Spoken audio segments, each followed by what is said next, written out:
Christine and our Good Shepherd youth group, I hope you're all doing well. We are beginning this great Holy Week, this Passion Week, where God reminds us of His infinite love for each and every one of us. It's an amazing celebration of love. This year, it'll be quite different than any other year, because we won't be in church. We won't be celebrating these facts in a liturgy, in a ritual way that we were used to. Not unlike the first time. First time, they went through some of the rituals that they were used to, but it became very different. They didn't necessarily recognize the significance of the love of our God. Jesus became a human to remind us that to be human is good. To be human is holy. And in His humanity, He gave us the greatest gift. He showed us His unconditional love by death on the cross. An innocent man willing to give it all up to tell us that regardless of how difficult our life may be, to tell us how difficult of crosses we may share, God is with us. God is loving us. And on that Thursday before, He celebrated in a special way the Passover meal with His disciples, where He took bread and wine and changed it. Now they knew the sacrifice, they knew the celebration that Moses had celebrated with them. But now Jesus does something even more. He takes that bread and wine and He changes it into His very being, His body, that we, the church, we, the people of God, could taste and see the love of God made manifest, the love of God given to us. And that's what we celebrate on that Holy Thursday. And then the next day He dies. He dies to show us that love again. And then we wait and we wait. And we wait for resurrection, not knowing what that is about. We too are waiting. We too are sharing a cross throughout the whole world. The world is suffering, and people are running in all different directions, looking for peace, looking for ways. And actually, they're all running in place, hopefully running in their own homes, waiting. But you know, I have often told you that to be a follower of Christ, there's only one law, the law of joy, to be people of joy.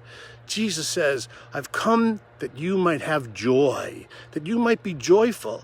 But in that joy, that reminds us that we must love Jesus. We must love others. We must love yourself. J-O-Y. Jesus, others, and yourself. So often, we've lost the balance in that. We've loved just ourselves. We might have been so altruistic that we love other people without thinking about ourselves or thinking about Jesus.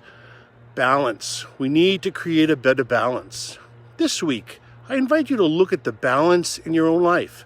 How can we balance out what we're doing even at home? Can we read the story of Jesus and enter into it? There are 4 Gospels. Read one a day.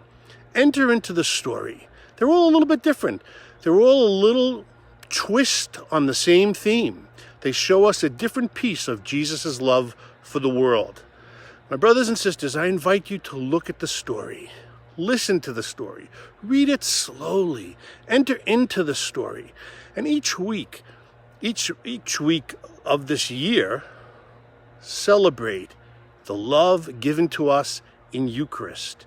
And celebrate the love that Jesus invites us into each day. Take some time in silence. Take some time alone by yourself. I know we're all stuck in a house. We're all stuck in our own little place. But you're not stuck at all. This is a testing time for all of us. And the test is not pass or fail. It's how do we become our best selves?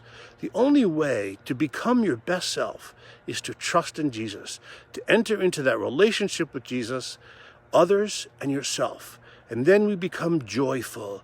Then we understand the great gift God has given us. If you notice behind me, there's a cross.